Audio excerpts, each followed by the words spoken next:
하나님 말씀 스가랴서 2장입니다. 스가랴서 2장 1절에서 끝절까지 말씀 교독합니다. 1절 말씀 제가 먼저 받들어 봉독드립니다.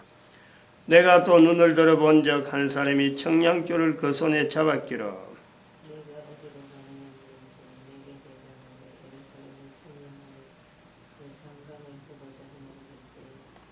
같이 읽습니다. 무릇 혈기 있는 자들이 여호와 앞에서 잠잠할 것은 여호와께서 그 성소에서 일어나심이니라 하라 하더라. 아멘. 스가랴서 2장에서 우리가 여호와의 진노, 여호와의 진노란 말 잘 안 쓰죠. 하나님의 진노하는 표현을 우리가 쓰는데 요 표현에서 주의해야 될 내용 우리가 몇 가지 봤습니다. 대상이 하나님이 쓰든지 사람이 쓰든지 이제 그 하나님의 진노라는 표현이 성경에 분명히 기록되는데 이것을 우리가 쓰는 대상 어디를 향해서 쓸 것이냐라고 할 때에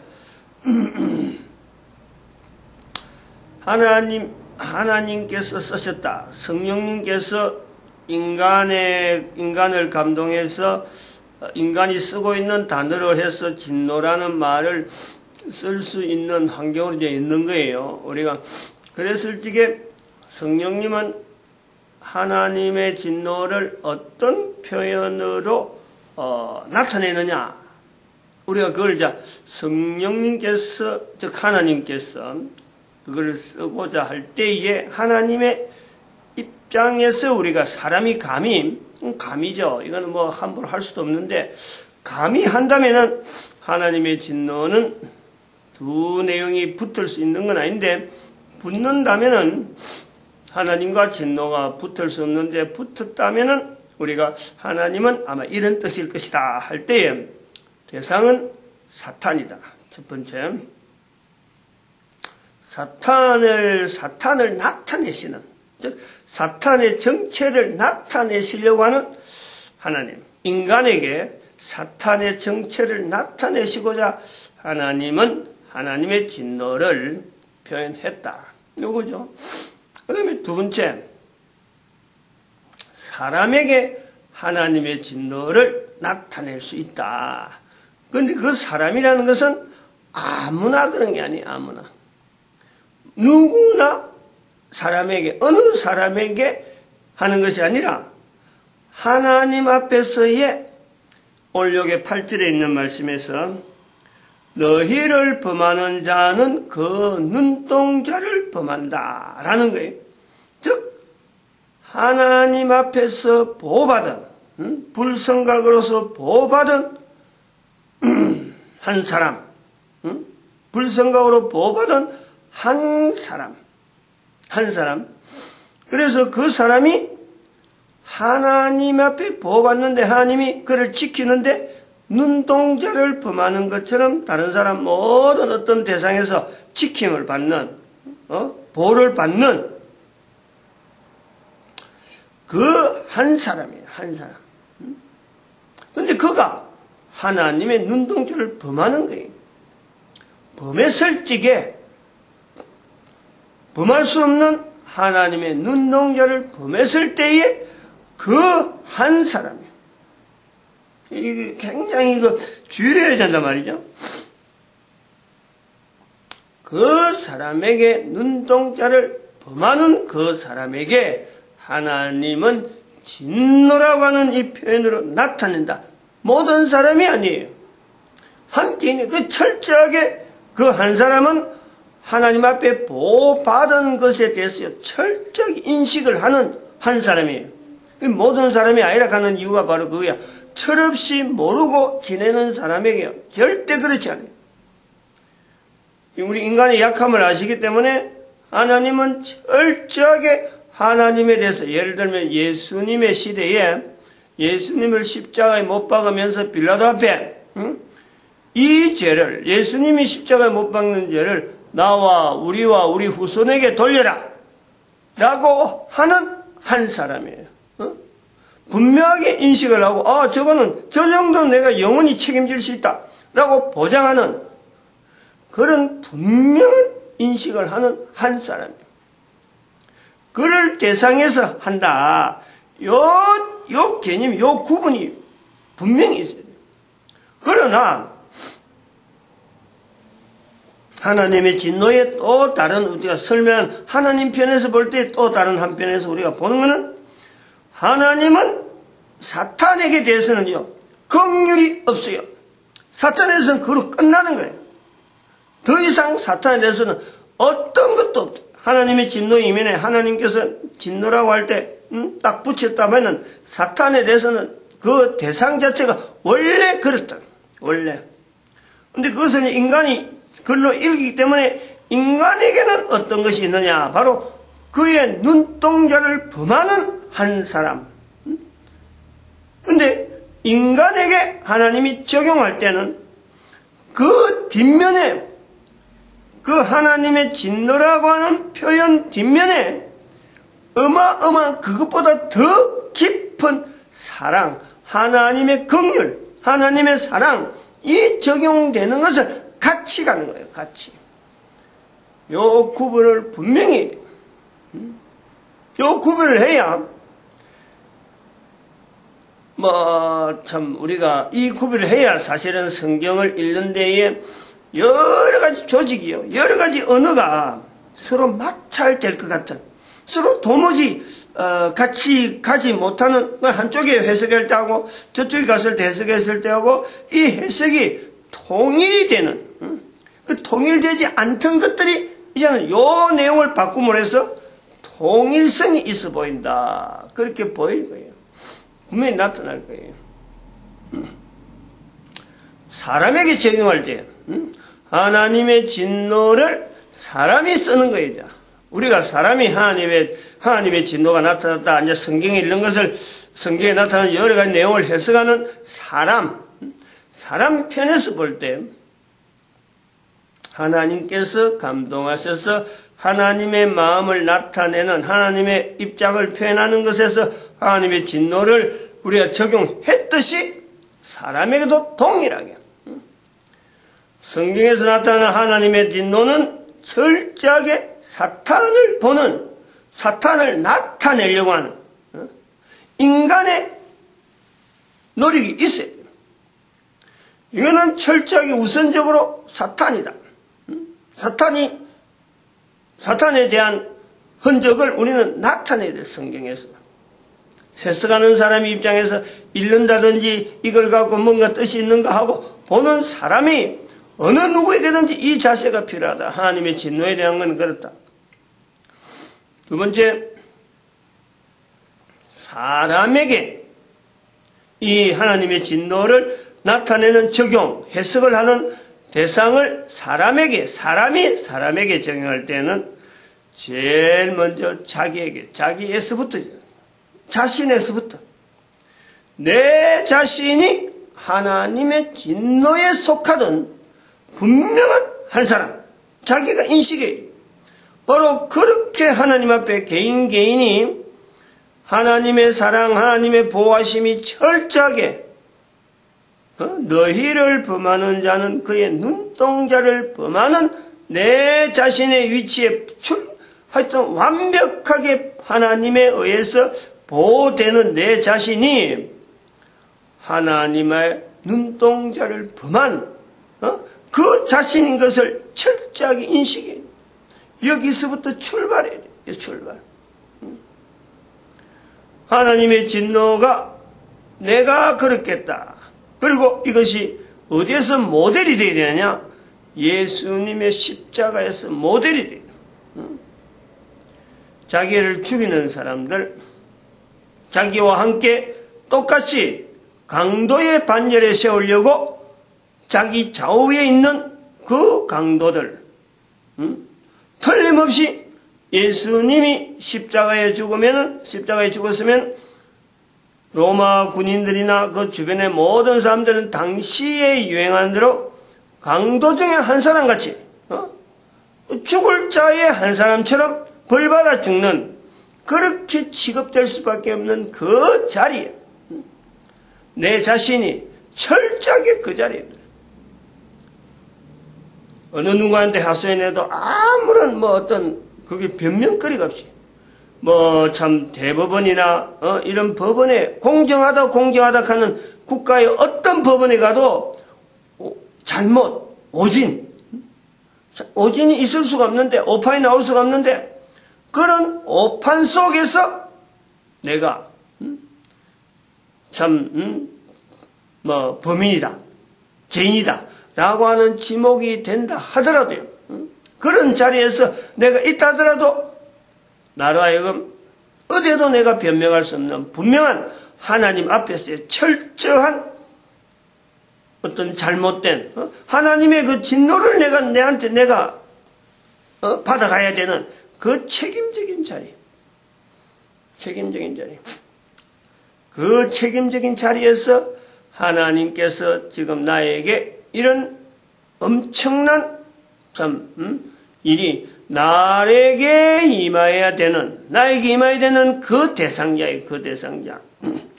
그러나 그 대상자는 예수님에게서 우리가 찾듯이 하나님의 진노는 아까도 말했지만 하나님의 진노는 인간에게는 긍휼이 따르니까 어떤 일이 있더라도 하나님은 나를 통해서 살아서는 내가 해결 못되는 일이라도 하나님은 나를 분명히 그의 품에서 위로하실 것이다 하는 이 하나님에 대한 신뢰 예수님이 하나님에게 보였듯이 내 영혼을 아버지 손에 부탁하나이다. 하나님을 아버지라 부를 수 있는 이 관계를요. 우리는 이 하나님의 진노에서 인간이 적용할 적에 이 적용점이라 그래 보는 거죠. 쉬운 일은 아닐 거예요. 뭐 이런 거 뭐 참 단어적으로 해석하는데 하나님의 진노가 어떤 뜻이다 하고 어디서 배워서 또 이런 영상물을 통해서 알았다고 했어요. 그 사람이 하나님의 진노를 나타낼 수 있는 역량이 있다라고 보진 않아요. 아무리 언변이 좋고 아무리 참 다른 사람을 설득력이 있다 하더라도 이 하나님의 진노는 아무나 쓸 수 있는 단어는 아니다. 어느 정도 이것이 가능할까? 어느 정도에서 올바른 어떤 그 사용이 가능할까라고 할 때 성경의 말씀대로 하면은 거지 나사로의 입장에서 거지 나사로 정도의 예수님에게 인정받는 그런 사람이 쓰지 않겠느냐.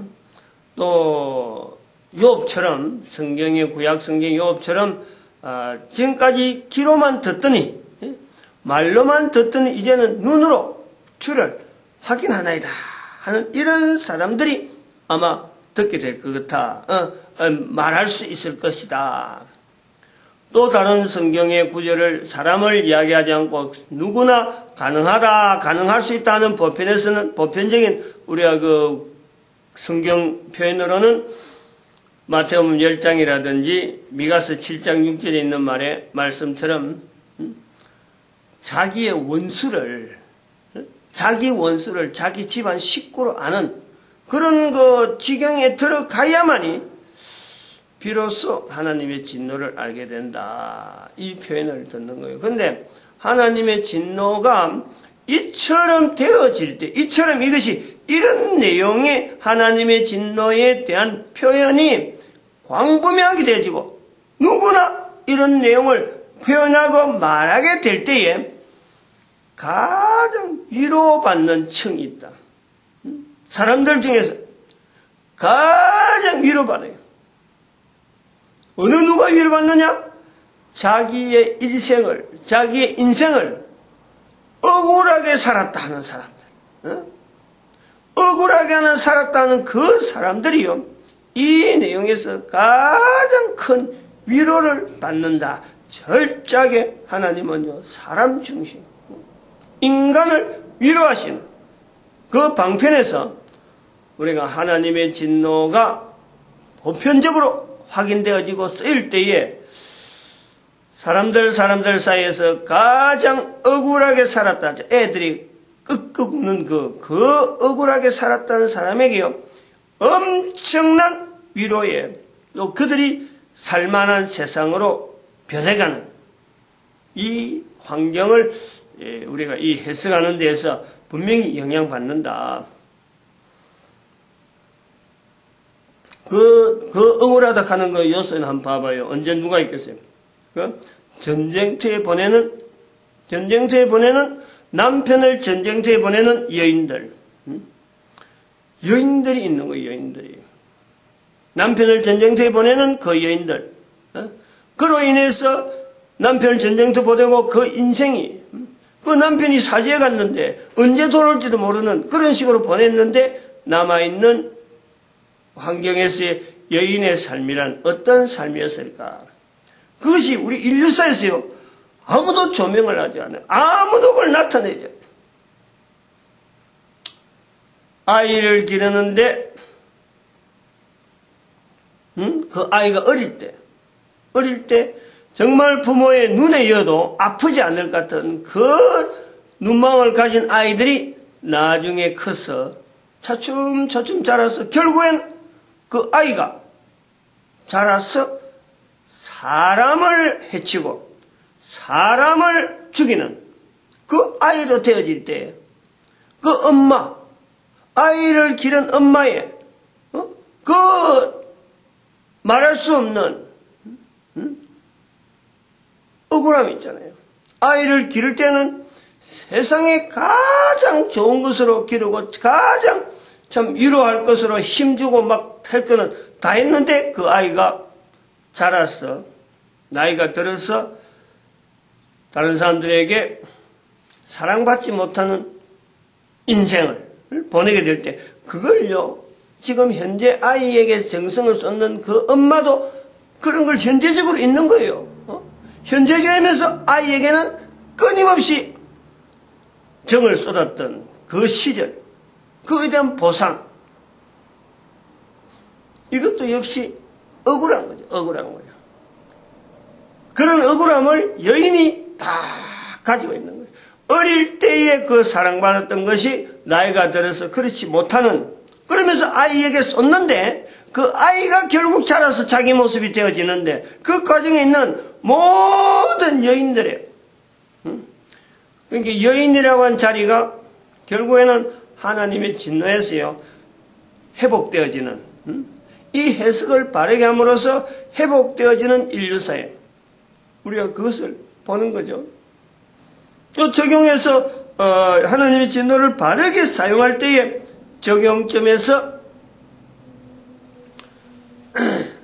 우리가 그 여인의 자리를 회복시키는 하나의 인류사 전체, 인류사회 전체, 역사 속의 인류사 속의 전체, 현재적으로 살아가는 인류사회 전체에서 여인의 자리가 다시 한번 우리가 재조명이라면, 다시 한번 정리를 해야 돼요. 그런 요소가 있다. 또 하나 우리가 적용해야 될 부분이 뭐냐면은, 요 하나님의 진노를 바르게 해석하면은 달라지는 내용들이 정말 많아요.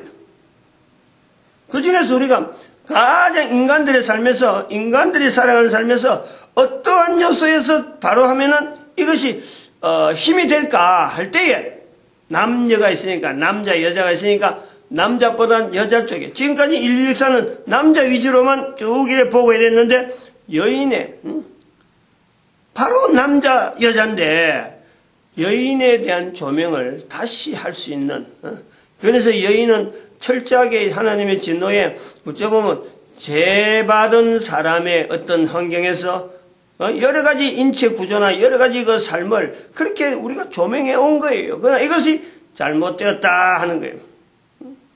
그러면 두 번째 우리가 또 볼 수 있는 것은 하나님의 진노를 바르게 해석함으로 우리가 볼 수 있는 또 두 번째는, 세 번째까지 갔으면 좋겠는데 두 번째까지만 가겠는데, 노아 홍수에 대한 발언이에요. 노아 홍수에 대한. 이걸 바로 해야 돼요. 이런 구조를 가지고 하나님이 쓰시는 그 진노라고 할 때에 인간들이, 모든 사람들이 다 보는 것은, 보는 환경은 뭐냐면 바로 노아 홍수예요. 노아 홍수에서 하나님의 진노가 나타나서 많은 사람을 다 죽이고 노아만 살아났다. 그래서 현재 인류는 모든 사람들이 노아의 후손이란 말이에요. 노아의 후손. 그럴 때에 노아 홍수 때문에 사람들이 죽었다 하는데, 이 노아 홍수를 하나님의 진노에 결부시키는 우리의 현재적인 어떤 해석에 기본축이 있는 거예요. 기본축. 근데 이 해석에서 하나님의 진노에서 그 노아 홍수 사건은 하나님 편에서나 인간 편에서나 하나님의 진노를 적용시킬 때 달라져야 될 내용은 뭐냐? 노아 시대에 나타났던 사탄의 어떤 전성, 성이라고 할 때가 전성할 때가 뭐 부흥한다 하는 그런 부흥이 아니고, 부흥할 때 할 때 전성이 아니고, 이건 전성. 소위 말하면 승리의 기쁨에 도취되어진 사탄의 어떤 황금기와 같던, 사탄이 인간의 첫사람 아담 하와를 죽게 만들었으며, 첫사람이 죽었다 이거. 930년 이후에 이제 죽었으니까 첫사람을 결국에는 정령 죽으리라 하는 말씀에, 그 말씀에 비춰서 첫사람을 죽였으니까 나머지 사람 죽이는 거, 이거는 뭐 이미 다 이룬 거예요. 사탄에겐 이미 이룬 거예요. 그래서 그런 형태가 어떻게 나타나냐? 사람끼리 사람이 서로 죽이는, 가인이 아벨을 죽인 것에서 시작되어지는 사람을 죽이는 데에 사람이 사람을 죽이는, 요 구조를 우리가 봐야 돼요. 그래서 사탄이 볼 때는 이거는 자신의 완벽한 승리다. 사람이 사람을 죽이는 것이 그 노아 홍수 시대가 일어날 수밖에 없었던 문화란 문화. 그 문화 속에 있는 거예요. 이 문화 속에서 노아가 살 수 있어. 노아도 죽을 수밖에 없었는데 노아가 살 수 있었던 이유는, 노아는 태어나면서 자기가 태어나기 전에 57년 전쯤에서 있었던 사건, 에녹의 성천. 에녹의 성천이 자기가 살아있는 동안 일어난 게 아니고, 자기가 태어나기 전에, 노아가 태어나기 전에 에녹의 성천이 있었단 말이에요. 그 성천을 노아가 나이가 들어서 얼마나 많은 사람들이 에녹의 성천을 이야기를 했겠어요. 수많은 사람들이 에녹의 성천을 이야기를 하고 누구든지 그렇게 되어지길 바라던 그 어떤 문화가 있는 거예요. 나도 에녹처럼 성천하고 싶다. 나도 에녹처럼 성천하고 싶다는 에녹의 성천이 분명히 이야기거리로 전해지는, 자기 눈에서 본 게 아니고 이야기거리로 전해지는 시대에 에녹의 성천을 바라보는 노아의 삶, 그 삶이 다른 사람들은 뭐 잠깐 몇십 년 하고 말만 이래 해자다가 그것이 쓰러졌다 그러면, 바라보지 않았다 그러면, 노아는 그것을 바라보는 수백 년간의 어떤 염원이 있는, 우리가 여기를 연결해야 되는 거죠. 노아는 왜 당대의 어려운 자라 했을까? 성경에 당대의 어려운 자라 했을까 할 때 그 어려운 자의 개념 자체가 바로 사람이 사람을 죽이는, 벌써 시간이 많이 가네. 여기서 벗어나려고 하는 끊임없는 자기 어떤 고민이 있었던 거예요. 그 세월을 100년, 200년도 아니고 500년 가깝게 보내는 노아의 특별한 삶이 있다. 여기서 마치겠습니다. 기도드립니다. 할렐루야.